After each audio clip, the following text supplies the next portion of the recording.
Welcome to episode 57. Why Be Good? Please turn on closed captioning in support of a better understanding.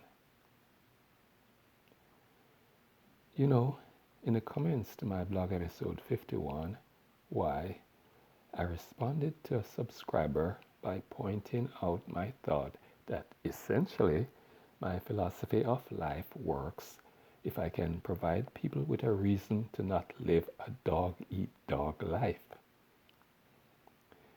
Coincidentally, which seems to be the story of my life these days, the same issue came up in a movie I was watching recently.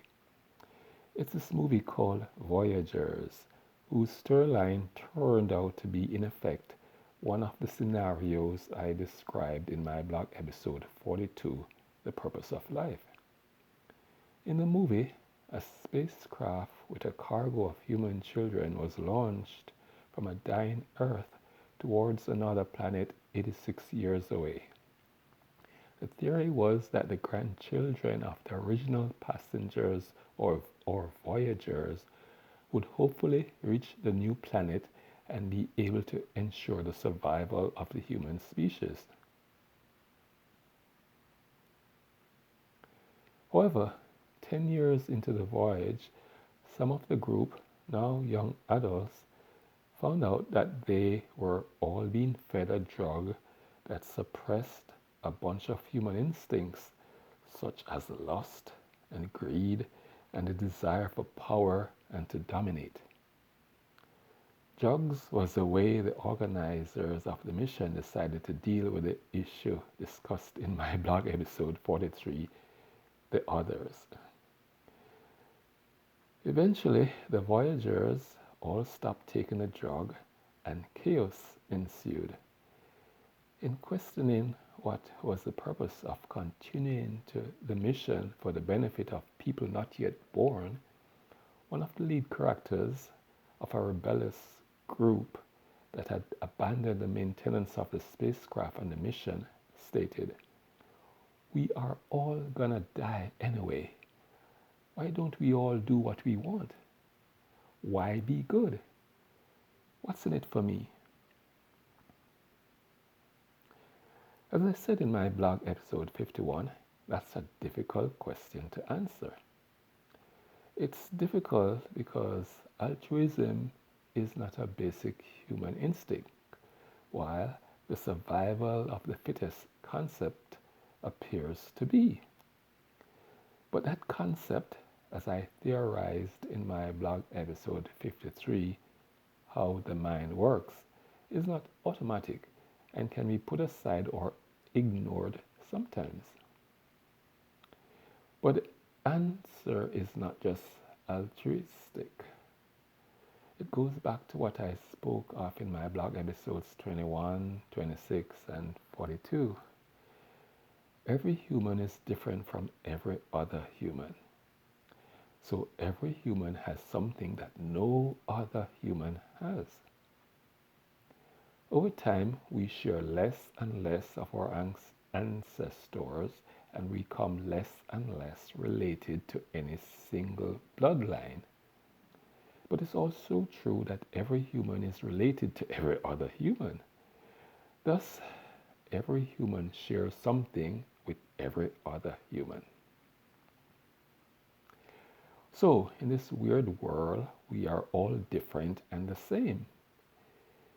Each human today, while alive, has the potential to eventually contribute to the DNA of another human 100 or 1 million years from now.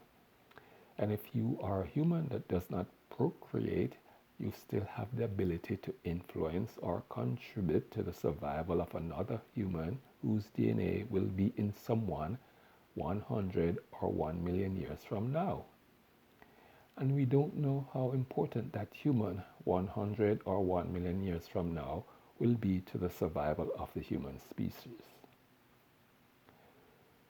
Somebody told me once that good is left to a person's interpretation. I responded that I disagree about good being left to interpretation. As I keep repeating in my blog, I believe good isn't relative. People know what's good, or people know what good is, but don't always do it for various reasons. The reasons can be complex, and that is where the subject of interpretation comes into play.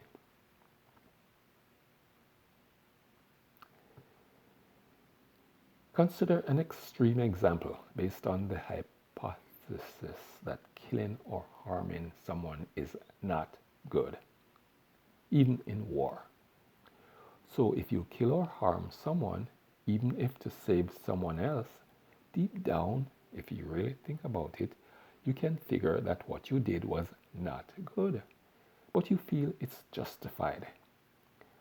So, to me, the interpretation issue, meaning what's subject to interpretation, is the excuse or justification that people have in their minds when they do something that's not good.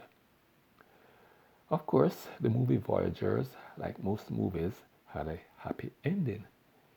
The humans, now off the drugs, but having witnessed and experienced the chaos and destruction that occurred when they didn't do good, when instead they all did what they wanted, when they wanted, decided it was in their best interest to, in effect, do good, to survive for the benefit of their grandchildren and the human species. So, I guess for us, visitors on this earth, where there's life, there's hope. Internal joke. Can we switch from a video game to a movie?